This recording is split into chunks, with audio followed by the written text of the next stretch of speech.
Assalamualaikum warahmatullahi wabarakatuh. Selamat siang semuanya. Selamat siang, PK. Siang PK. Nah, jadi adanya Zoom kali ini kita tuh akan mengadakan kegiatan konseling kelompok. Jadi sebelum kita memulai kegiatan konseling kelompok, kalian bisa mengisi daftar hadir yang sudah saya link daftar hadir yang sudah saya bagikan terlebih dahulu. Nah, jadi sebelum kita memulai kegiatan konseling kelompok, ada baiknya kita tuh berdoa menurut agama dan kepercayaan kita masing-masing. Nah, di sini saya akan memimpin doa dengan agama saya, yaitu agama Islam. Kalian bisa mengikutinya. Berdoa dimulai. Bismillahirrahmanirrahim. Alhamdulillahirrahmanirrahim. Wassalatu wassalamu ala asrofil anbiya'i wal mursalin wa ala alihi wa sahbihi ajma'in.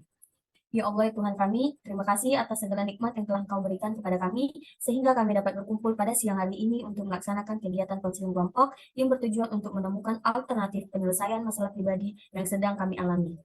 Ya Allah, ya Tuhan kami, pada hari ini kami akan melaksanakan kegiatan PKP. Lancarkanlah kegiatan kami ini, ya Allah. Ridhoilah kegiatan kami ini, ya Rahman, ya Rahim. Dan jadikanlah kegiatan ini kegiatan yang bermanfaat untuk kami dan dapat kami terapkan di kehidupan kami. Ya Allah, hanya padamu tangan ini menada dan hanya padamu doa ini bermunajat. Ridhoilah doa-doa kami, ya Allah. Amin, ya Rabbal Alamin. Berdoa selesai. Jadi teman-teman, sebelum kita melakukan kegiatan konseling kelompok, kita tuh harus tahu dulu apa sih yang dimaksud dengan konseling kelompok itu. Nah, jadi konseling kelompok merupakan salah satu bentuk layanan yang membantu memecahkan masalah pribadi anggota kelompok dengan memanfaatkan dinamika kelompok. Selain itu, ada juga tujuan dari konseling kelompok, yaitu di samping mengentaskan masalah anggota kelompok, ini juga bertujuan untuk mengembangkan aspek kepribadian anggota kelompok yang lain seperti berani berbicara di muka umum, berani menanggapi pendapat lain, dan juga berani untuk bertenggang rasa.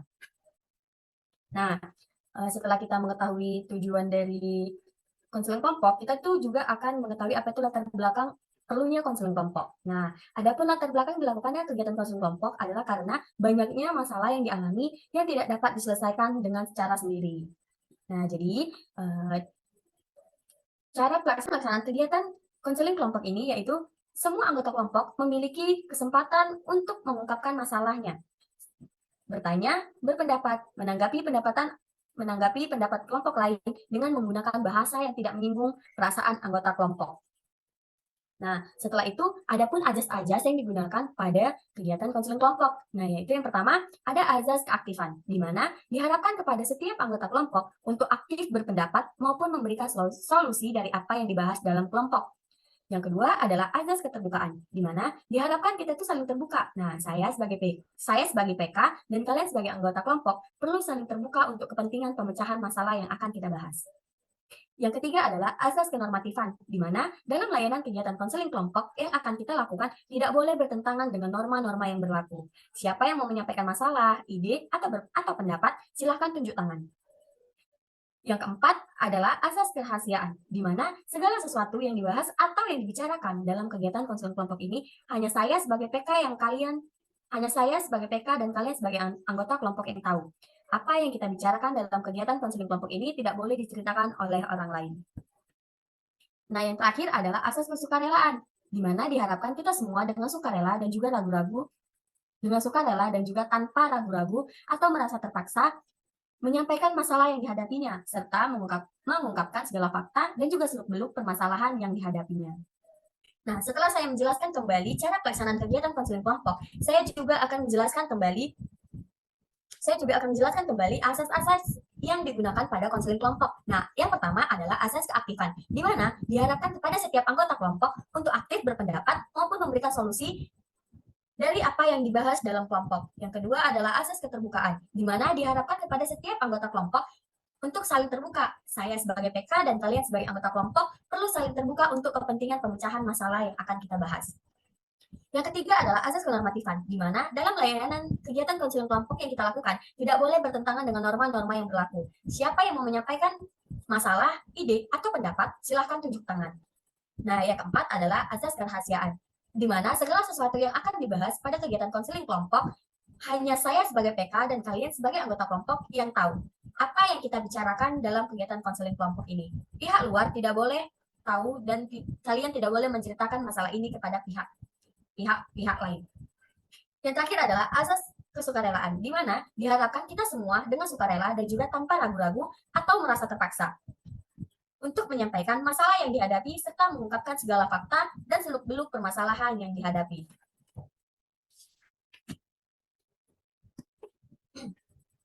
Nah, setelah saya menyebutkan kembali asas-asas yang digunakan pada konseling kelompok ini, kita akan mengucapkan janji pada konseling kelompok. Jadi, saya akan membacakan janji itu dan kalian diharapkan untuk dapat mengikutinya. Pada kegiatan konseling kelompok, nah saya kali ini akan menjelaskan kembali cara pelaksanaan kegiatan konseling kelompok. Nah, jadi cara pelaksanaan kegiatan konseling kelompok itu semua anggota kelompok memiliki kesempatan untuk mengungkapkan masalahnya, bertanya, berpendapat, menanggapi pendapat anggota kelompok lain dengan menggunakan bahasa yang tidak menyinggung perasaan anggota kelompok. Nah, jadi setelah kita membahas tentang pengertian konseling kelompok, latar belakang, cara pelaksanaan, asas-asas, apakah semua anggota kelompok sudah siap untuk melakukan kegiatan konseling kelompok ini? Siap, PK. Siap, PK. Mari kita berjanji dengan mengucapkan bersama-sama. Nanti setelah saya mengucapkan kata saya, kalian harus menyebutkan nama kalian masing-masing. Saya Sekar. Saya Gori. Saya Rizka. Saya Nata. Dengan ini menyatakan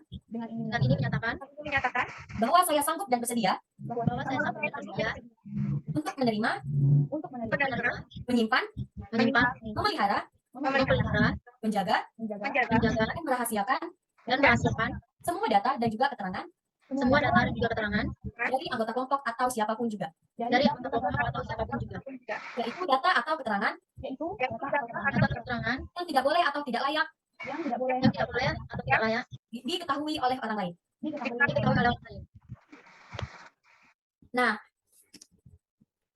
Nah, setelah kita mengucapkan janji, saya sebagai PK dan kalian sebagai anggota kelompok untuk melaksanakan kegiatan konseling kelompok ini, maka kita akan masuk kepada tahap pembahasan. Jadi, saya sebagai PK ingin tahu masalah apa yang sedang kalian hadapi sekarang ini. Untuk Glory. Baik, terima kasih untuk waktunya PK. Untuk masalah yang sedang saya hadapi, saya kan lagi merantau ya, terus saya tinggal di dekat keluarga ayah saya. Nah, saya belakangan ini saya merasa kalau saya dimanfaatkan oleh keluarga ayah gitu PK. Terima kasih kepada Glory. Selanjutnya ada yang ingin menyampaikan masalahnya? Saya PK. Ya, Natalia. Masalah yang ingin saya sampaikan yaitu saya merasa tidak nyaman sama teman sekolah saya karena saya merasa bercandaannya saat dia berkomunikasi pada temannya itu membawa agama, dan itu terkesan bercanda tapi sudah masuk dalam rasis si PK menurut saya. Jadi itu membuat saya tidak nyaman akhir-akhir ini. Terima kasih kepada Natalia. Nah, jadi selanjutnya kepada Rizka saya persilahkan. Nah, baiklah PK, masalah yang sedang saya hadapi saat ini adalah saya merasa sulit untuk melakukan aktivitas apapun. Saya merasa nggak bersemangat gitu PK untuk melakukan aktivitas apapun. Selanjutnya, masalah yang kedua adalah saya merasa tertekan karena menjadi harapan oleh keluarga saya. Gitu PK. Iya, terima kasih untuk penyampaian masalah yang sudah kalian sampaikan. Nah, jadi pada topik ini, pada kegiatan konseling kelompok ini, kita mempunyai 4 masalah yang akan kita selesaikan bersama-sama. Yaitu yang pertama adalah Glory merasa dimanfaatkan oleh keluarga. Yang kedua, si Natalia merasa didiskriminasi atau rasis antar teman sekamar kosnya. Dan selanjutnya yang terakhir adalah Rizka, dia merasa tidak bersemangat untuk melakukan kegiatan apapun dan juga dia merasa tertekan karena menjadi harapan keluarga. Nah, jadi dari 4 topik masalah yang akan kita bahas, menurut anggota kelompok, topik mana dulu nih yang akan kita bahas untuk yang pertama kali? Nah, jadi dari 4 topik masalah yang akan kita bahas pada kegiatan konseling kelompok ini, menurut kalian semua topik mana dulu sih yang harus kita bahas? Izin PK, saya ingin memberikan pendapat saya. Ya, kepada Natalia, saya persilakan. Menurut saya topik yang menarik untuk kita bahas pertama kali itu adalah topiknya Glory tentang dia merasa dimanfaatkan oleh keluarganya. Begitu PK. Oke, jadi yang pertama adalah Glory. Baru untuk topik yang kedua, kita akan membahas topik masalah siapa nih? Menurut saya topik kedua mungkin bisa disusul dengan topiknya Rizka tentang dia merasa tertekan menjadi harapan keluarganya gitu PK. Karena pastinya kita kan ngerasain hal yang sama juga ya pastinya. Setuju PK. Ya, berarti udah setuju nih ya. Baru untuk topik yang ketiga, kita akan membahas topik masalah punya siapa ini kira-kira? Untuk topik ketiga menurut saya yang dibahas itu punyanya Nata, yang dia merasa dirasisin sama teman sekamarnya. Oke, jadi yang ketiga kita akan membahas topik Natalia. Berarti yang terakhir adalah topik Rizka yang kedua, yaitu tidak bersemangat untuk melakukan kegiatan apapun. Jadi sudah setuju ya dengan urutan pembahasan topik masalah ini. Gimana anggota kelompok, setuju? Baik, setuju PK. IPK. Nah guys, kita masuk ke record. Nah, setelah kita mengurutkan topik mana dulu nih yang akan kita bahas, berarti keputusan kita ada di topik Glory, yaitu Glory merasa dimanfaatkan oleh anggota keluarganya. Nah, saya ingin Glory menjelaskan terlebih dahulu tuh, kenapa kamu merasa dimanfaatkan oleh anggota keluarganya. Kepada Glory, saya persilahkan. Baik, terima kasih PK untuk waktunya. Jadi saya ini kan baru di Medan gitu kan. Jadi saya juga nggak pernah sebelumnya ke Medan. Nah, jadi di Medan ini ada keluarga kandung saya, tapi dari bapak itu ada opung saya, ada kakak saya gitu PK. Nah, jadi belakangan ini saya baru merasa dimanfaatkan kan, tapi itu kan perasaan ya PK, itu kayak masih kita belum tentu itu benar juga sebenarnya, karena perasaan kita kan belum tentu valid ya PK. Jadi saya merasa kalau misalnya keluarga saya yang dari bapak saya itu cuma memanfaatkan saya gitu doang PK. Jadi karena selama ini mereka nggak pernah kayak nanyain saya gitu dalam beberapa waktu ini. Nah, terus bahkan ketika saya libur gitu kan ya, di mana yang biasanya kalau kayak bukan yang membandingkan ya PK, tapi kalau dari keluarga yang lain gitu, kalau misalnya saya ada di Papua atau di Jakarta gitu, pasti mereka panggil saya gitu kalau lagi libur harus main ke rumah mereka. Nah, sedangkan mereka ini nggak ada gitu, mereka nggak ada kayak bilang ayo Glory datang ke rumah gitu. Nah, terus bahkan ketika saya bilang kan sama keluarga saya, eh, Kak saya ke sana ya, terus saya dilarang untuk datang ke rumahnya PK, alasannya karena nggak ada makanan katanya gitu PK. Jadi saya sedih, jadi saya jadi gitu ya, oh ya udah deh, jadi saya nggak ke sana pas hari libur kemarin. Nah, cuman belakangan ini kan kita udah mulai aktif ya di kampus. Nah, tiba-tiba kakak saya telepon saya, dia minta bantuan untuk mengerjakan sesuatu di rumah yang cuma bisa saya kerjain. Jadi saya ngerasa saya cuma dipanggil sama mereka kalau mereka ada butuhnya gitu PK, dan saya sebenarnya ngerasa sakit hati ya digituin, cuman ya udahlah nggak apa-apa, namanya keluarga, jadi saya tetap harus ngelakuin gitu PK. Jadi saya merasa sendirian aja sih gitu PK di sini. Terus kan ditambah itu kan sebenarnya keluarga ya PK, kita harusnya maksudnya itu harusnya adalah hal privasi yang nggak boleh dibagi-bagi sama orang-orang. Namun saya juga sendirian gitu PK, rasanya beban gitu, kayak nggak bisa cerita ke siapa-siapa karena masalah keluarga, malu begini-begini begitu. Takutnya mereka berpikir keluarga dari bapak saya tuh bukan sosok yang baik, bagaimana gitu PK. Ya, terima kasih kepada Glory. Ini setelah Glory mendeskripsikan masalah dia yang aktif bertahan di lahan. Nah, kepada anggota kelompok yang lain, sebelum kita masuk ke tahap faktor ataupun penyelesaian untuk masalah Glory, jika kalian ingin bertanya kepada Glory, saya persilahkan. Baik Glory, saya ingin bertanya dari topik yang kamu bahas tadi, kira-kira orang tua kamu tuh tahu nggak sih kalau bahwasanya keluarganya, terkhususnya papamu, itu tahu nggak sih kalau keluarganya itu nggak menerima kamu dengan baik, tapi menerima kamu hanya karena ada maunya aja seperti itu? Saya sih nggak tahu ya, karena kan kita memang kayak nggak kita keluarga kandung tapi nggak deket gitu. Jadi memang kayak aku nggak kenal opungku siapa. Maksudnya aku tahu dia siapa. Maksudnya pernah ketemu tapi nggak kenal gitu loh. Nah tapi kalau orang tuaku juga nggak tahu ya, mereka kenal di dalam opungku tentang opungku atau kakak-kakakku yang seperti itu atau gimana tuh aku nggak ngerti juga.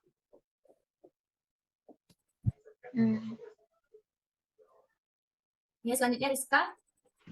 Izin bertanya Glory, tadi kan dibilang nggak terlalu dekat, berarti dari awal atau dulu-dulunya itu nggak pernah ketemu atau jarang gitu ya?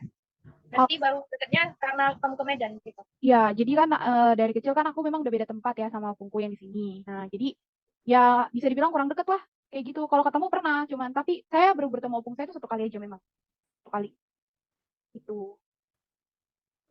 Saat kamu merasa dimanfaatkan itu, kamu speak up atau hanya diam dan mengiyakan untuk mengerjakan itu, Bro?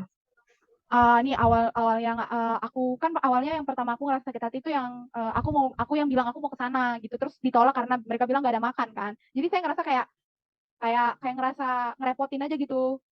Padahal kayak selama ini kayak nggak pernah gitu aku minta apapun itu. Bahkan kayak kalau ke sana aku nggak pernah dikasih uang jajan, kasih ongkos gitu. Aku biaya aku sendiri gitu. Memang kalau makan ya wajar sih kalau menurutku makan, karena nggak mungkin karena aku bawa beras dari sini ke sana.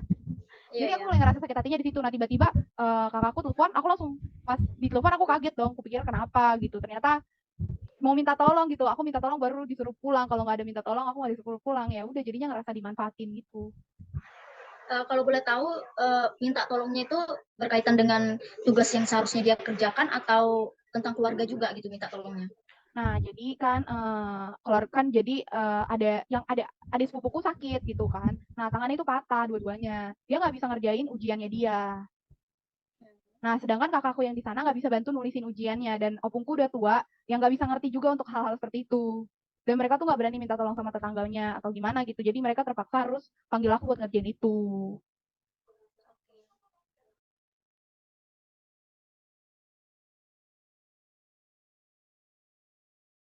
Apakah mereka gak bertanya dulu pendapat dari Glory, misalnya, maaf Kak, saya juga ada kerjaan lain atau gimana gitu, apakah ada pemaksaan misalnya, ya minta tolong misalnya yang lain gak bisa, Glory bisa nggak gitu, karena itu terkesan memaksa ya, Eh, bagaimana? Kalau aku sih ya, aku ngerasa sih mereka nggak ada kesan memaksa gitu. Cuman kayak lebih kayak berharap banget gitu sama aku. Kayak soalnya nggak ada yang bisa nih dek, tolong ya kau kesini ya dek gitu. Jadi kan berat juga kan. Terus kayak pas udah di sana mereka dia apa aku mau kayak pokoknya kayak ditahan gitu supaya nggak pulang, supaya tugasnya itu selesai dulu baru pulang gitu. Jadi kayak ngerasa itulah. Oke, makasih Glory, sudah cukup menurut saya. Ya, terima kasih Glory, sudah cukup juga menurut saya. Nah, terima kasih kepada Gloria yang sudah menyampaikan ini ya, awal mula kenapa merasa dimanfaatkan, dan juga kepada Rizka sama Natalia yang sudah bertanya lebih lanjut akar dari permasalahan yang sedang dialami Glory. Kita mengetahui permasalahan yang dialami oleh Glory, menurut kalian semua, apa sih upaya atau solusi yang dapat dilakukan Glory agar hubungan Glory dengan keluarganya dapat terjalin dengan erat seperti sedia kala, dan Glory tidak lagi merasa dimanfaatkan oleh anggota keluarganya? Baik, Yang saya ingin berpendapat, angkat tangannya ya. menurut saya dari topik yang sudah dijelaskan oleh Glory, solusi yang bisa saya berikan mungkin tadi kan dari awal kan Glory juga bilang mungkin ini perasaan dia aja karena dia kan belum tahu ya itu sebenarnya dia dimanfaatkan atau hanya perasaannya saja. Kalau menurut saya solusi yang bisa diambil Glory mungkin lebih mendekatkan diri lagi, karena mau gimana pun sejak apapun keluarga itu tetap keluarga kita. Jadi sebaik-baiknya kita bisa mengalah untuk sesekali, tapi jika mengalah kita itu membuat kita semakin dimanfaatkan, mungkin Glory bisa ngambil keputusan untuk menjaga jarak juga demi kesehatan mental dan hati Glory juga, seperti itu PK. Ya, terima kasih kepada Natalia. Selanjutnya kepada Rizka, saya persilakan. Nah, menurut saya sendiri PK, langkah sebaiknya yang harus Glory ambil itu dia harus cerita dulu sih sama keluarganya. Keluarganya tapi bukan keluarga dari ayahnya, tapi harus cerita sama keluarga intinya, misalnya seperti ibunya, ayahnya, pokoknya yang bersangkutan dengan keluarga tersebut. Jadi dia harus meminta saran. Saya merasa seperti ini nih ibu, misalnya kan sama ibunya. Kira-kira saya harus gimana ya sama mereka? Soalnya saya merasa dimanfaatinnya kenapa gitu. Karena kan gak ada masalah juga ya kalau kita cerita sama ibu sendiri ya. Gitu. Terima kasih. Ya, terima kasih kepada Natalia dan juga kepada Rizka yang sudah menyampaikan solusi apa yang mungkin bisa diambil oleh Glory untuk penyelesaian masalahnya.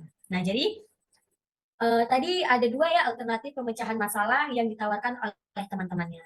Nah, sekarang untuk Glory, apa komitmenmu sekarang atau alternatif yang mana yang akan kamu pilih dan mulai kapan kamu akan melakukannya?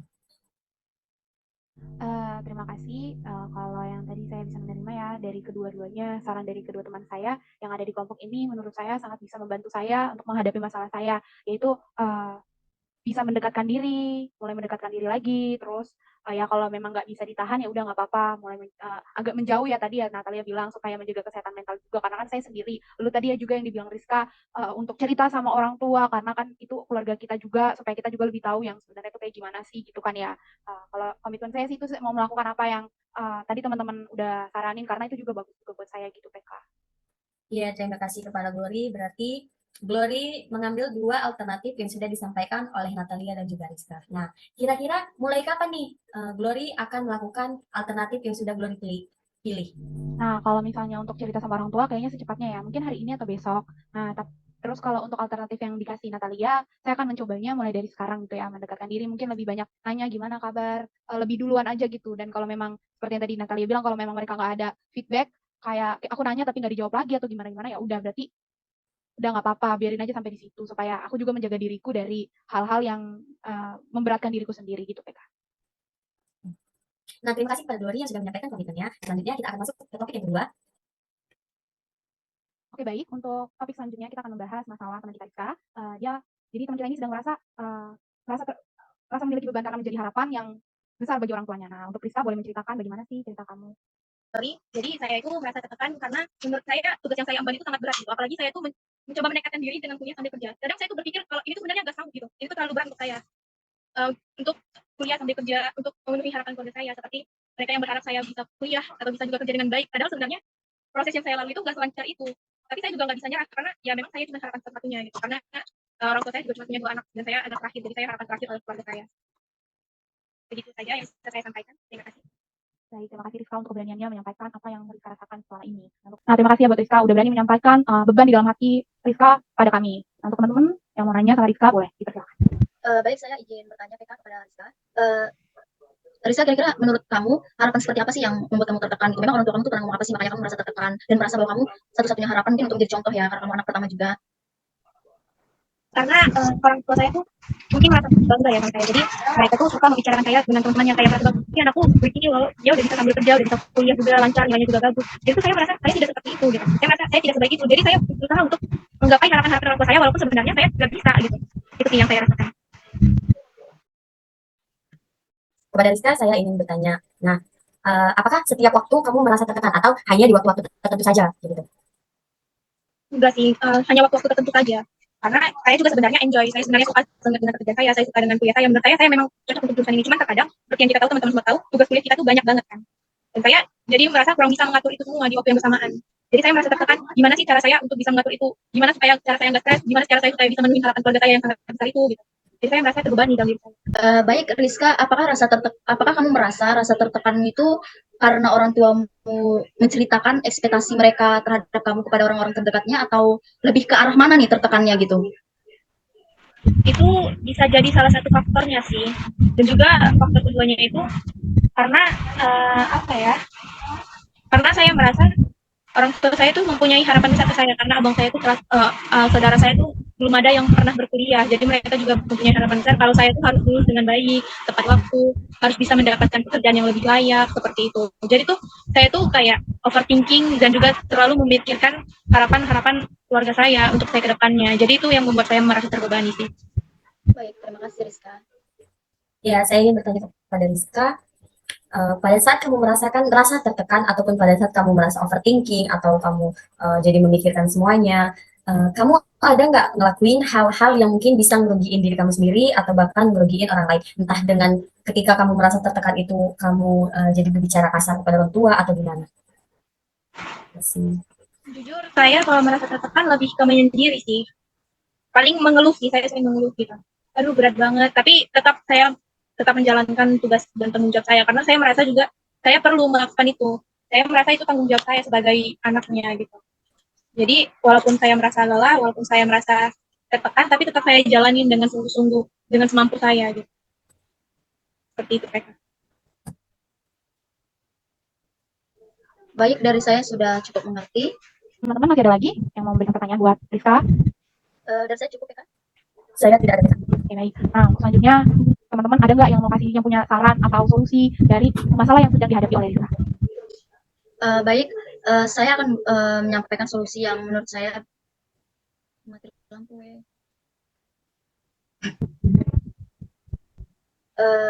Solusi yang bisa saya sampaikan untuk Rizka yaitu mungkin Rizka bisa fokus sama apa yang kamu kerjain saat ini. Kamu harus bisa mengendalikan pikiranmu sendiri gitu loh karena mungkin orang tua punya ekspektasi besar sama kita itu ya wajar gitu karena mungkin mereka ngerasa bangga dan lain sebagainya. Jika itu membuat Rizka tertekan, ya Rizka harus bisa menyibukkan diri dan berpikir positif aja gitu dan lakuin semuanya itu sesuai kesenangan hati dan gak usah terlalu memikirkan hal-hal yang belum terjadi seperti itu. Baik, terima kasih untuk Natalia untuk solusinya terhadap Rizka. Ada Ada teman yang lain yang mau memberikan solusi untuk permasalahan yang sedang Rizka alami? Ya, saya akan menyampaikan solusi atau juga upaya yang mungkin bisa Rizka lakuin pada permasalahan yang Rizka hadapi pada saat ini. Nah, jadi ketika orang tua berekspektasi tinggi dengan kita, mungkin mereka merasa kita tuh mampu dengan apa yang dia harapkan. Nah, jadi selagi harapan orang tua itu belum melebihi kapasitas, maksudnya di luar kapasitas kamu yang masih bisa kamu lakuin, maka lakuin aja. Kayak misalkan mungkin apa yang diucapkan oleh orang tua Rizka itu adalah suatu doa ya. Jadi orang tua Rizka tuh berharap Rizka tamat kuliah di 3 tahun setengah atau 4 tahun. Nah, berarti kan dia tuh berdoa tuh kan, berdoa secara tidak sadar atau disadar. Maksudnya dia tuh berdoa semoga Rizka di tahun ketiga atau keempat itu sudah lulus sebagai sarjana seperti itu. Nah, jadi menurut saya apa yang diucapkan sama orang tua mungkin itu bisa jadi itu bisa kamu jadikan sebagai motivasi atau acuan kayak gitu kan. Jadi kamu bisa lebih semangat lagi untuk berkuliah, untuk bekerja gitu. Jadi bisa biar bisa membanggakan orang tua dan juga membantu orang tua dalam hal perekonomian atau gimana seperti itu Petra. Wah, terima kasih untuk sarannya dari Sekar. Nah, selanjutnya pada Rizka, apa yang akan kamu lakukan selanjutnya? Nah, dari solusi yang dikasih teman kamu, kira-kira apa yang mau kamu ambil dari hal-hal tersebut? Dan semuanya bisa dalam posisi berdoa. Mari kita bersatu dalam doa. Ya Tuhan kami, hari ini kami telah melaksanakan KKP dengan baik. Terima kasih atas kelancaran yang Kau berikan kepada kami ya Tuhan, sehingga kami dapat merasakan beban yang lebih ringan. Ya Tuhan kami, dengan adanya pertemuan hari ini, bukakanlah pintu hati kami untuk segera merealisasikan alternatif penyelesaian masalah yang kami alami, sehingga kami dapat terus semangat meraih mimpi dan kesuksesan serta membahagiakan kedua orang tua kami. Amin. Baik, berikutnya teman-teman bisa mengisi BMB 3 yang sudah disediakan. Dan nanti saya akan memberikan kesempatan kepada satu orang untuk menyampaikan isi dari BMB 3-nya.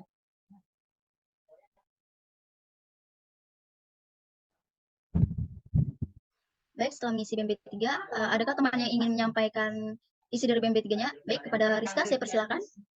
Nah, baik, terima kasih PK. Nah, jadi pertama-tama saya berpikir bahwa pelaksanaan KKP ini sangat berguna untuk mahasiswa ataupun untuk masa depan kita kelak. Misalnya kita di sekolah itu sangat-sangat berguna karena sebenarnya KKP ini kan membahas tentang masalah pribadi ya, lebih ke pribadi. Jadi sebenarnya kan kita tahu bahwa semua orang tuh punya masalah pribadinya masing-masing. Jadi KKP ini tuh sangat berguna untuk kita, untuk kesehatan mental kita juga. Selanjutnya yang kedua, saya merasa melalui KKP ini kita bisa membantu orang-orang di sekitar kita menjadi lebih punya tempat cerita, lebih punya tempat pulang gitu. Jadi kalau misalnya mereka nggak bisa menceritakan hal yang pribadinya, mereka bisa menceritakan hal tersebut melalui kegiatan KKP ini. Selanjutnya saya sikap saya yang akan saya lakukan adalah saya akan menanamkan pada diri saya hal-hal yang telah saya komitmenkan tadi. Jadi apa yang telah saya komitmenkan itu akan saya lakukan sekarang ataupun nanti. Nah, tindakan yang akan saya lakukan ke depannya adalah saya akan menjaga kerahasiaan dari kegiatan KKP ini dan akan melaksanakan komitmen yang telah saya ucapkan tadi dengan sebaik-baiknya. Dan yang terakhir, bertanggung jawab. Saya bertanggung jawab penuh atas apa yang telah saya komitmenkan dan saya bertanggung jawab penuh untuk menjaga kerahasiaan dari teman-teman yang telah membicarakan KKP-nya, yang telah membicarakan masalah-masalah pribadinya. Sekian dari saya, terima kasih. Baik, terima kasih Rizka atas kesediaannya untuk membacakan isi dari BMB 3-nya. Berakhirlah kegiatan bimbingan kita hari ini. Terima kasih semuanya. Baik, kita akan menyanyikan lagu Manusia Kuat untuk mengakhiri kegiatan bimbingan kita. 1, 2, 3. Manusia kuat. Itu kita jiwa-jiwa yang kuat. Itu kita manusia kuat. Itu kita jiwa-jiwa yang kuat. Itu kita. Udah kan? Masih ke mute, Blor. Bilang terima kasih, bye-bye semuanya. Udah. Nah, baik, sebelumnya saya mengucapkan terima kasih kepada Natalia dan Sekar atas solusi yang kalian berikan. Menurut saya solusi dari kalian itu sangat-sangat bagus. Seperti yang Sekar bilang tadi, saya akan menjadikan hal tersebut itu sebagai motivasi untuk saya sendiri. Jadi jika orang tua saya ingin saya seperti itu, saya akan menjadikannya motivasi. Wah, berarti saya harus melakukannya itu dengan sungguh-sungguh, harus secara tenaga. Tetapi saya juga harus memikirkan diri saya sendiri. Saya juga harus mempunyai batas dalam diri saya sendiri. Apa yang bisa saya lakukan, apa yang sudah di luar kendali saya.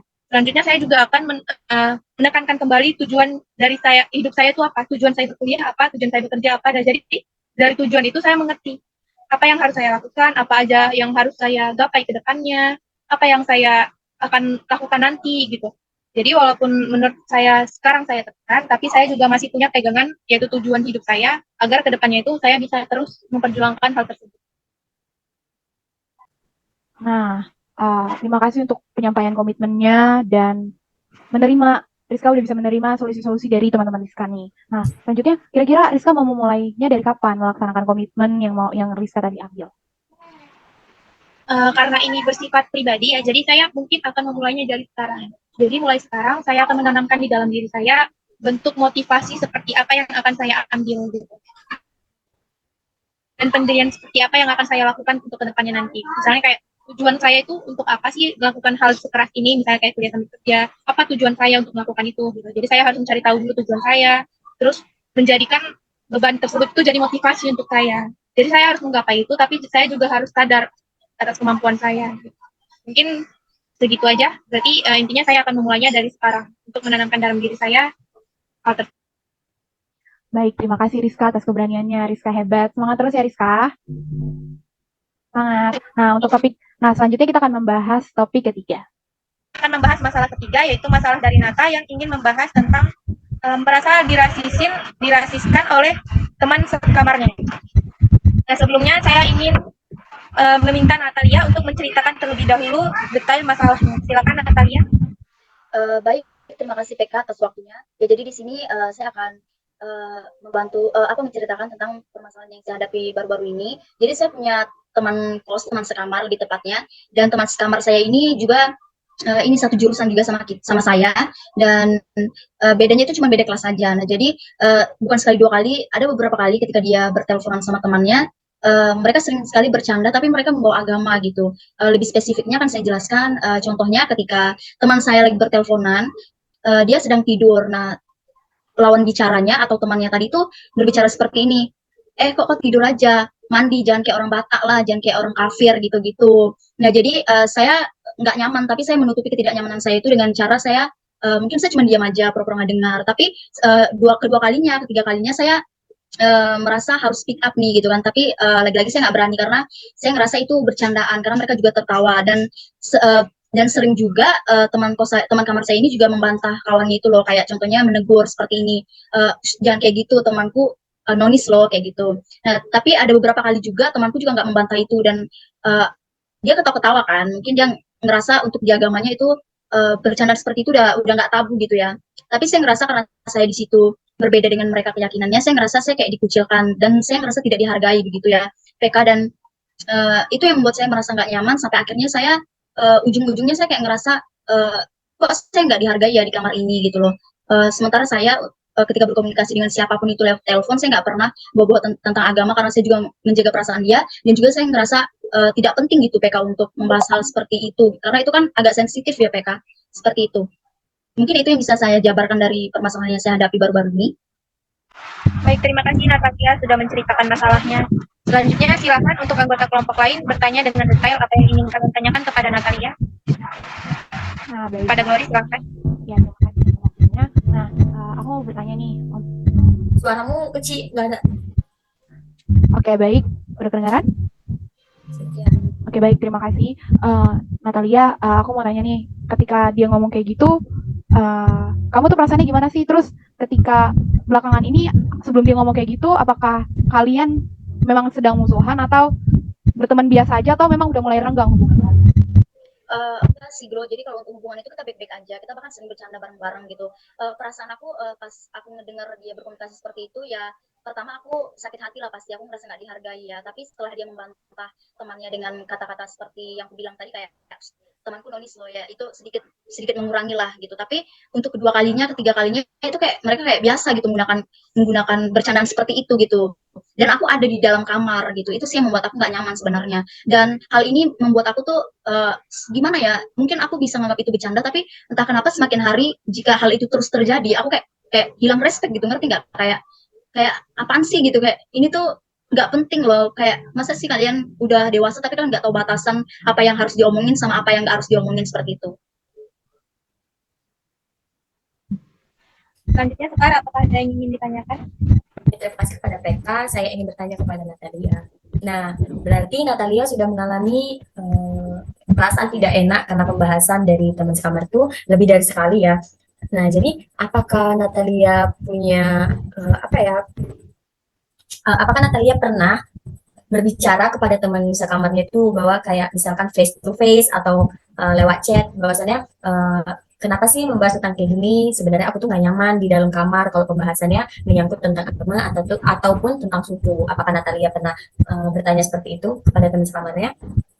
Untuk bertanya atau deep talk seperti itu tidak pernah ya, karena saya merasa dia bercanda mungkin, dan saya sangat memaklumi mungkin itu gimana ya, mungkin selera humor dan bercanda mereka memang seperti itu ya. Dan saya juga salah satu orang yang tipe kalau misalnya orang salah ya saya sangat sulit gitu untuk menegur. Mungkin itu juga salah satu sifat buruk saya ya, karena saya membiarkan orang terus berbuat buruk meskipun itu di depan mata saya sendiri dan meskipun itu juga merugikan saya. Tapi seringkali ketika dia bercanda seperti itu saya juga speak up sih, cuman saya juga speak upnya itu mau bercanda karena teman saya juga bercanda kan, kayak ya gimana sih kata-kata umpatan gitu, kayak bercanda juga. Tapi entah kenapa meskipun saya memberikan ungkapan seperti itu juga ya besoknya seperti itu terus gitu akan terjadi gitu loh, nggak sekali dua kali gitu, jadi kayak udah kebiasaan aja. Baik, terima kasih Natalia. Apakah ada lagi yang ingin kalian tanyakan? Silakan Sekar. Ya, terima kasih pada PK. Jadi saya ingin bertanya lagi nih kepada Natalia. Natalia kan berada di kos-kosan. Apakah di sekitaran kos-kosan itu Natalia di kosan itu campur maksudnya kayak nonis dengan muslim campur atau gimana? Kebetulan dalam kos kami itu semuanya itu rata-rata orang Batak ya, bukan rata-rata lagi, emang semuanya orang Batak. Jadi teman sekamarku ini dia Islam sendiri gitu, semuanya beragama nonis begitu. Baiklah, apakah ada lagi yang ingin bertanya? Dan kalau sudah cukup, kalian kan sudah mengetahui ini apa akar masalah dari Natalia, detailnya seperti apa, dan Natalia juga sudah bercerita. Nah, menurut kalian, apakah kalian mempunyai solusi yang baik untuk Natalia? Gimana caranya dia membicarakan, bagaimana caranya agar dia tuh lebih baik lagi gitu dengan teman sekasnya? Silakan jika ada yang ingin memberikan solusi. Baik. Pada Glory.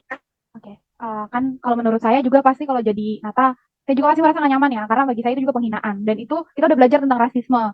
Itu menurut saya, kan ada tuh kalau misalnya di, kita pernah belajar tentang psikologi sosial ya, itu kan namanya rasisme, terus kita kayak dikucilkan gitu, diminoritaskan. Padahal sebenarnya saya juga kaget ternyata dia yang minoritas sebenarnya ya, tapi di kamar itu seakan-akan kayak, kalau kayak seakan-akan dia yang kayak berkuasa sendiri ya, kalau kayak Natalia tuh enggak. Nah menurutku Natalia tuh harus kayak berani ngomong gitu. Jadi Nata kayak harus pokoknya kalau memang udah lama-lama gak nyaman, harus berani speak up, harus berani ngomong, aku gak nyaman, aku gak suka, harus bikin batasan. Supaya juga sama-sama nyaman, kan gini ya. Kita kan dalam satu kamar itu bayar sama-sama ya. Ya kenyamanan itu juga harusnya milik bersama, bukan cuma milik dia sendiri gitu. Supaya dia juga, siapa tahu, selama ini dia kira kau kayak seneng gitu loh. Jangan sampai dia pikir kalau misalnya bercandaan itu, kau suka dibercandain kayak gitu. Karena kau gak pernah ngomong, jadi dia pikir, oh Natalia gak apa-apa kau dibercandain kayak gitu. Tapi menurutku, kau harus ngomong gitu. Biar kenyamanan bareng-bareng juga. Terima kasih PK. Terima kasih Glory. Selanjutnya Sekar. Ya, terima kasih kepada PK dan juga saya ingin menyampaikan upaya atau solusi yang mungkin bisa Natalia lakuin ya untuk penyelesaian masalah yang sedang dihadapi. Benar ya yang dibilang Glory. Nah, berarti Natalia harus udah mulai berani nih speak up ataupun ngomong sama teman sekamarnya bahwasannya apa yang mereka perbuat itu ngebuat kamu gak nyaman dalam kamar. Itu tuh gak enak untuk didengar. Jadi misalkan kalau kamu gak berani ngomong face to face, sekarang udah canggih ya, udah ada WhatsApp kayak gitu kan, bisa chat, jangan ngomongin tentang hal-hal yang sensitif dong, nggak enak didengar seperti itu. Mungkin kalau respon teman sekamarnya tuh nggak ngenakin atau mungkin bisa memicu permasalahan yang lebih besar ya, bisa bertengkar atau gimana, ada baiknya Natalia ganti teman sekamar. Kan tadi katanya di kosan itu kan mayoritasnya nonis seperti itu. Jadi mungkin Natalia tuh kurang nyaman sama yang muslim kayak gitu. Jadi ada baiknya untuk menjaga menjaga ini ya, menjaga ketentraman di kos juga biar Natalianya juga nyaman. Mungkin ada baiknya untuk ganti ini ya, ganti partner dalam kamar seperti itu Natalia. Baik, terima kasih kepada Sekar dan Glory yang telah menyampaikan solusi untuk Natalia. Dan selanjutnya saya ingin bertanya nih kepada Natalia sendiri. Dari solusi yang Sekar dan Glory berikan itu, menurut Natalia mana sih yang bagus atau dua-duanya bagus atau ada solusi sendiri dari Natalia? Silakan. Pada Sebelumnya terima kasih buat teman-teman yang udah memberikan solusinya, dan pastinya solusi teman-teman akan saya tampung, dan kedepannya solusinya akan saya ambil, seperti yang dibilang Glory tadi, saya harus bisa speak up ya, harus berani berbicara, apalagi itu tentang kenyamanan saya sendiri. Dan seperti yang dikatakan Sekar, benar, saya juga udah punya planning bahwa saya akan pisah ya sama dia, saya akan mungkin nanti dia yang akan pindah ke kos baru atau saya yang akan pindah ke kos baru gitu. Sejauh ini seperti itu sih mungkin solusinya akan saya ambil. Baik, terima kasih ya Natalia yang telah menyampaikan solusi yang ingin diambilnya. Nah, selanjutnya kita akan lanjut kepada topik yang keempat. Nah, selanjutnya saya ingin bertanya lagi. Kira-kira mulai kapan Natalia akan melaksanakan solusi yang telah Natalia ambil tersebut? Kepada Natalia. Baik, solusi ini akan saya terapkan mungkin ketika saya sudah balik ke kos ya, karena kan saya masih di kampung, masih di rumah nenek saya, jadi nanti ketika saya balik kos mungkin saya akan membicarakannya ke depannya gimana, kita akan sekos bareng lagi atau gimana mungkin, tapi kalau untuk saya sendiri saya akan memilih pisah sih, begitu. Baik, terima kasih Natalia. Nah, selanjutnya kita akan lanjut kepada topik yang keempat. Baik, sebelum kita masuk kepada topiknya Sekar, yaitu merasa tidak bersemangat melakukan apapun, ada baiknya kita melakukan kelihatannya kayaknya kita udah mulai ini ya, boring sama kegiatan ini gitu. Baik, di sini saya mempunyai game, jadi saya akan menyebutkan 3 clue dari benda yang dideskripsikan. Contohnya, nanti saya akan mendeskripsikan seperti ini. Yang pertama benda mati, yang kedua biasanya dimasukkan pakaian-pakaian atau sepatu atau barang-barang, yang ketiga ada di rumah. Nah, jadi teman-teman bisa menjawab itu adalah lemari. Apa sih mengerti? Mengerti PK. Baik, kita mulai ya. Clue pertama dia adalah buah. Clue kedua dia rasanya manis. Clue ketiga dia buah yang berwarna orange. Ada yang bisa menjawab? Baik, pada Rizka? Jeruk mungkin, PK? Ya, benar.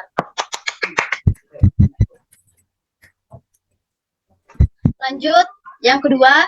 Yang pertama clue pertama dia benda mati. Yang kedua, clue kedua dia berputar-putar. Clue ketiga dia menyejukkan. Ada yang tahu jawabannya? Baik, Glory? Kipas angin. Ya, benar. Oke, sekian permainan yang telah disediakan. Berikutnya kita masuk kepada topik Sekar yang yaitu merasa tidak bersemangat melakukan apapun. Nah, saya persilakan pada Sekar untuk menjelaskan dan menceritakan masalahnya lebih spesifik. Pada Sekar saya persilakan. Terima kasih kepada PK. Jadi saya akan menceritakan lebih detail sebenarnya permasalahan apa yang sedang saya alami. Nah, jadi belakangan ini tuh saya ngerasa saya tidak bersemangat untuk melakukan apapun. Jadi saya saya tidak melakukan kegiatan apapun, tapi saya merasa capek, kayak gitu. Menurut saya yang seperti ini tuh jauh dari saya yang seperti dulu, seperti itu. Jadi saya suka menunda-nunda pekerjaan, saya tidak ingin melakukan apapun, kayak gitu. Jadi kayak benar-benar saya tuh hanya saya nggak mau ngelakuin apapun kayak gitu, jadi kayak flat gitu aja. Jadi belakangan ini kayak saya ngerasa kenapa ya saya seperti ini kayak gitu, kenapa ya saya tidak punya semangat untuk melakukan apapun kayak gitu dan aspeknya. Baik, terima kasih kepada Sekar untuk keberaniannya ya untuk menceritakan masalah pribadinya. Nah, untuk teman-teman mungkin ada yang ingin bertanya untuk mencari tahu gitu lebih spesifik apa sih sebenarnya permasalahan yang dirasain si Sekar ini gitu. Baik, kepada Rizka dipersilakan untuk bertanya.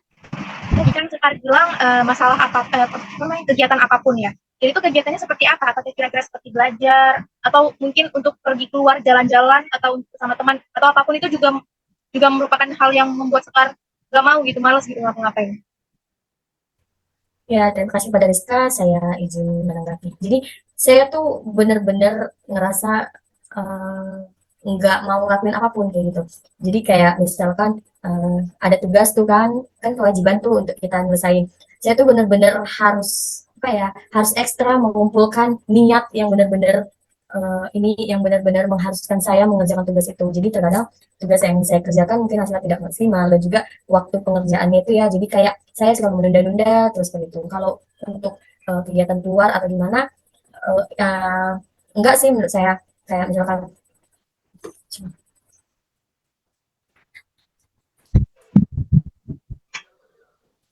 ya, izinkan saya menjawab dari pertanyaan Rizka ya. Jadi saya merasa tidak ada semangat ataupun tidak ada keinginan untuk melakukan sebenarnya nggak apapun sih. Jadi kayak misalkan saya tuh males sekali ataupun saya tidak bersemangat untuk mengerjakan tugas atau misalnya membereskan kamar yang berserak, membereskan meja, buku, atau melakukan kegiatan lainnya kayak gitu.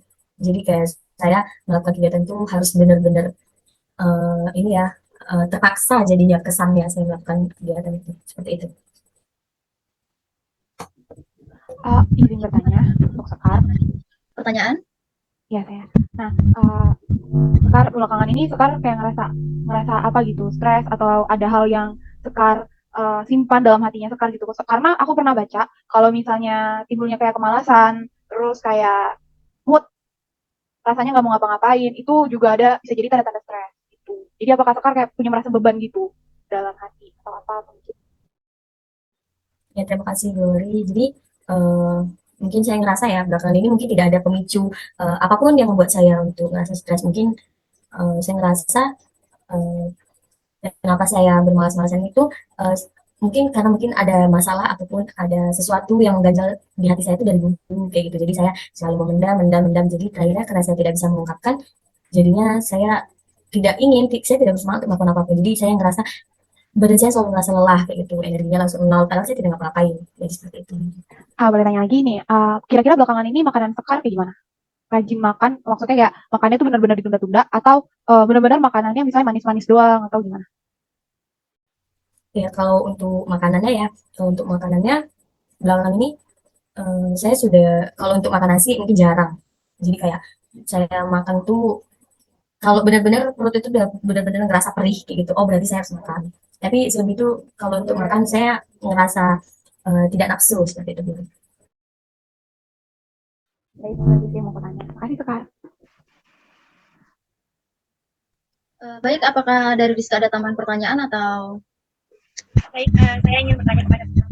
Tadi kan kata Sekar dulu saya tidak seperti itu. Nah, kira-kira mulai sejak kapan Sekar seperti itu?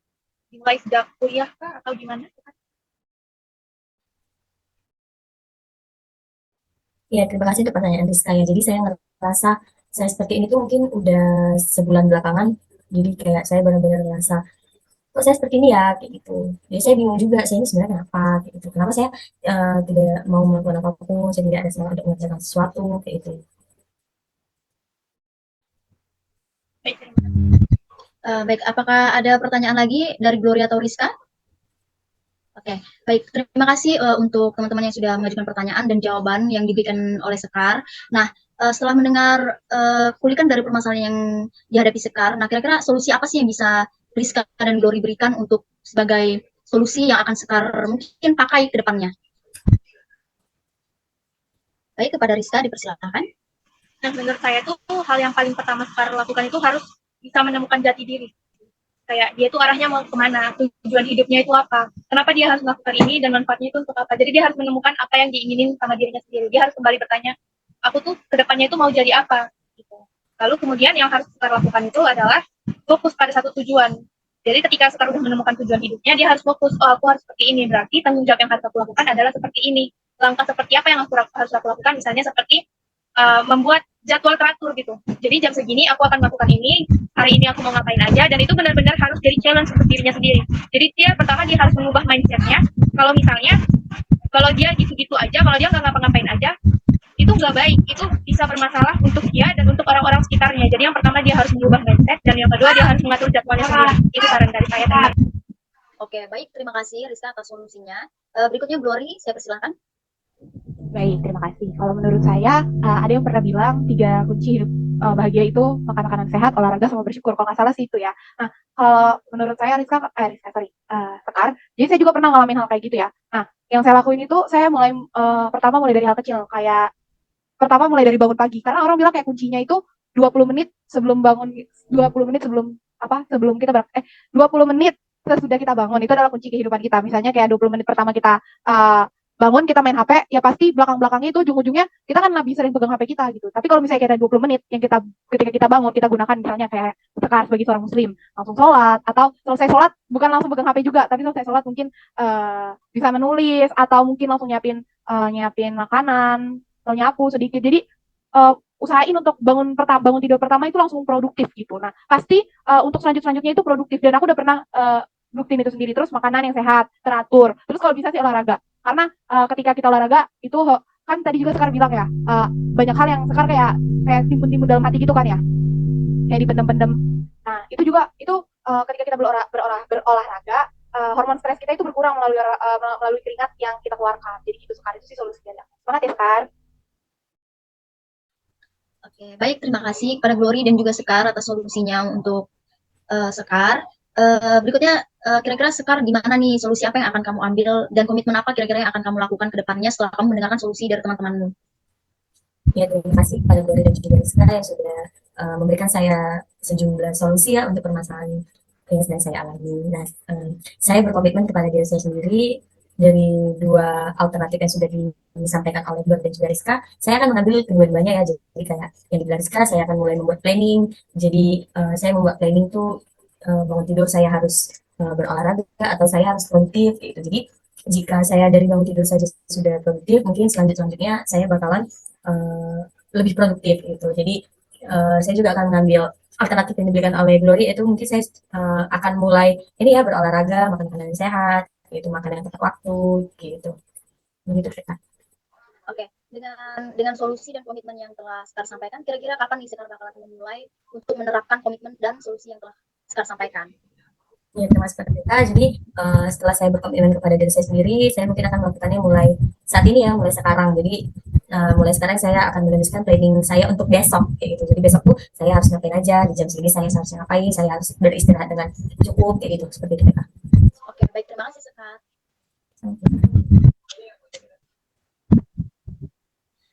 Baik, setelah kita sudah membahas topik 1, 2, 3, 4, ada baiknya kita akan mulai, tadi kita sudah selesai membahas topik 1, 2, 3, dan 4. Nah, berikutnya kita akan bermain game, peneguhan komitmen. Nah, jadi di sini permainnya agak unik. Jadi di sini saya mau kalian semua untuk menulis kata-kata untuk diri kalian sendiri. Nah, itu boleh di kertas atau gimana aja. Nanti akan kalian tunjukkan ke kamera dan kalian bacakan. Apakah semuanya mengerti? Ngerti Kak?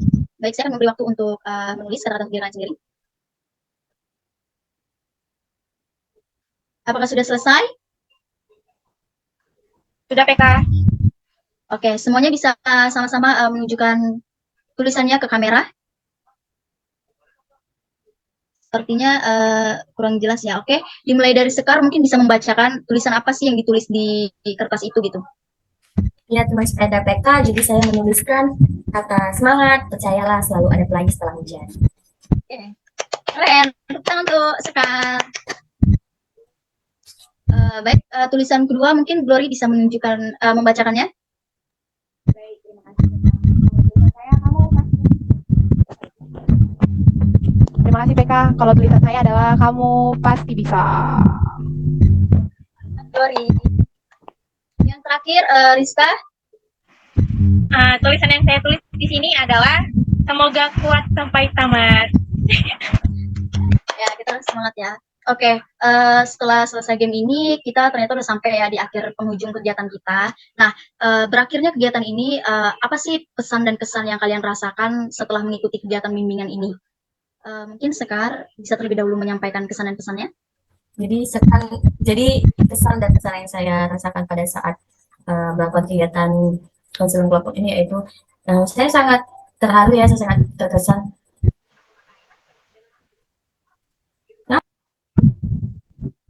Hari ini. Nah, setelah mengikuti kegiatan ini, pencapaian apa sih yang kalian dapatkan gitu setelah mengikuti kegiatan bimbingan ini? Mungkin dari Sekar ingin menyampaikan duluan? Ya, terima kasih kepada PK. Jadi kemajuan yang saya rasakan setelah melakukan konseling kelompoknya itu saya merasakan perasaan saya ini jauh lebih tenang, jauh lebih lega dari yang sebelum-sebelumnya. Karena ternyata saya sudah menemukan cara-cara atau upaya-upaya yang saya lakukan agar permasalahan yang saya hadapi itu bisa terselesaikan. Jadi saya merasa udah nggak ada lagi yang mengganjal di hati saya seperti itu PK. Baik, terima kasih Sekar. Berikutnya untuk Rizka, dipersilakan untuk menyampaikan kesan dan pesan. Untuk menyampaikan pencapaian apa yang kamu rasakan setelah mengikuti kegiatan bimbingan ini? Menurut saya PK, kemajuan yang saya alami itu ya seperti juga saya merasa lega, merasa lebih plong. Saya juga merasa bahwa ternyata atas masalah yang saya alami ini, kita juga punya solusinya. Melalui kakak ini, saya jadi menemukan solusi yang baik untuk apa yang dapat saya lakukan ke depannya. Seperti itu PK. Terima kasih pada Rizka. Berikutnya yang terakhir, kepada Glory saya persilakan. Baik, terima kasih PK. Kemajuan yang saya dapatkan adalah saya merasa lega karena saya sudah menceritakan apa yang menjadi beban dalam hati saya. Dan saya juga merasa memiliki teman gitu PK. Terima kasih. Maaf PK, itu di mute. Terima kasih Glory. Selanjutnya, setelah mengikuti kegiatan bimbingan ini, pesan dan pesan apa sih yang kalian rasakan? yang ingin kalian utarakan setelah mengikuti kegiatan bimbingan ini? Mungkin ada yang ingin mengajukan pesan-pesannya? Oke, pada Glory, silakan. Oke, pesan saya merasa senang ya dengan ada kegiatan ini, kita jadi punya wadah untuk bercerita dengan aman, karena juga kita sudah mengucapkan janji, kita juga sudah bercerita satu dengan yang lainnya. Nah, pesan saya untuk teman-teman, jangan ragu untuk bercerita di antara kita ya. Kamu nggak sendiri, pasti ada solusi dari apa yang kita hadapi. Terima kasih, PK. Baik, terima kasih Glory. Berikutnya pada Sekar, saya persilakan. Baik, menurut saya PK, kesan yang saya dapatkan melalui PKKP ini adalah kita tuh harus terbuka dengan orang lain. Jadi kita nggak boleh memendam apa yang kita hadapi itu, jadi terasa lebih ringan. Kayak sekarang yang kelas saya rasakan itu jadi lebih plong, jadi lebih lega. Dan pesannya mungkin untuk teman-teman kalian, seperti kata Glory, jangan pernah merasa sendirian. Karena setiap masalah yang kalian hadapi pasti menemukan jalan keluarnya tersendiri. Seperti itu. Terima kasih. Baik, terima kasih kepada Rizka. Berikutnya saya persilakan pada Sekar untuk menyampaikan pesan dan pesannya. Ya, terima kasih kepada PK. Jadi kesan dan pesan yang saya rasakan pada saat mengikuti kegiatan konsul kelompok ini ya, saya merasa terharu dan juga senang. Ternyata saya nggak sendirian kayak gitu. Jadi ternyata dengan saya mengungkapkan apa yang saya rasakan kepada teman-teman, saya tuh memiliki upaya-upaya yang bisa saya lakuin kayak gitu. Jadi pesan yang ingin saya sampaikan, mungkin itu tadi ya PK, pesan yang saya ingin sampaikan yaitu jangan pernah ngerasa takut sendirian, kayak gitu. Jangan pernah ngerasa takut untuk mulai berani berbicara kepada teman kayak gitu. Mungkin kalau nggak berani rame-rame, mungkin bisa mulai dari teman paling dekat ya PK gitu, untuk bisa menyelesaikan permasalahan yang sebenarnya nggak bisa diselesaikan dengan sendiri, seperti itu PK. Baik, terima kasih kepada teman-teman sudah menyampaikan pesan dan pesannya. Berikutnya, kira-kira kapan ya kita akan melakukan kegiatan dengan ini selanjutnya? Mungkin ada yang ingin berpendapat? Pada Glory, dipersilakan.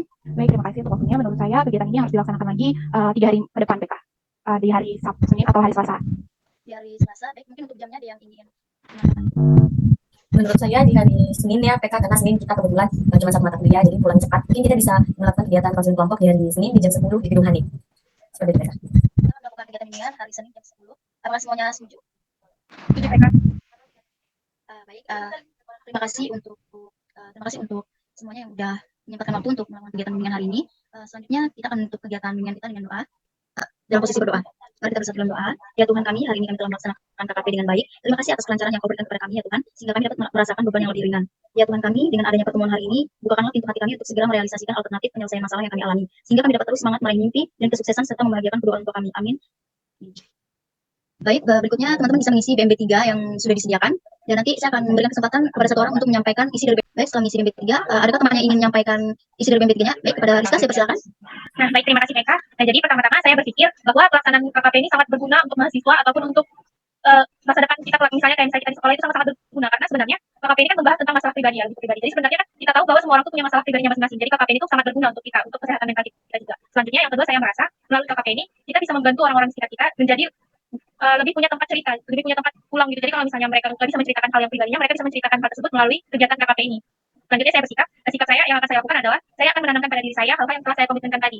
Jadi apa yang telah saya komitmenkan itu akan saya lakukan sekarang ataupun nanti. Nah, tindakan yang akan saya lakukan ke depannya adalah saya akan menjaga kerahasiaan dari kegiatan KKP ini dan akan melaksanakan komitmen yang telah saya ucapkan tadi dengan sebaik-baiknya. Dan yang terakhir, saya bertanggung jawab penuh atas apa yang telah saya komitmenkan, dan saya bertanggung jawab penuh untuk menjaga kerahasiaan dari teman-teman yang telah membicarakan KKP-nya, yang telah membicarakan masalah-masalah pribadinya. Sekian dari saya, terima kasih. Baik, terima kasih Rizka atas kesediaannya untuk membacakan isi dari BMB 3-nya. Berakhirlah kegiatan bimbingan kita hari ini. Terima kasih semuanya. Baik, kita akan menyanyikan manusia kuat untuk mengakhiri kegiatan bimbingan kita. 1, 2, 3. Manusia kuat, itu kita jiwa-jiwa yang kuat, itu kita manusia kuat, Itu kita jiwa-jiwa yang kuat. Itu kita. Jangan. Masih kami Blor. Bilang terima kasih, bye-bye semuanya. Dah.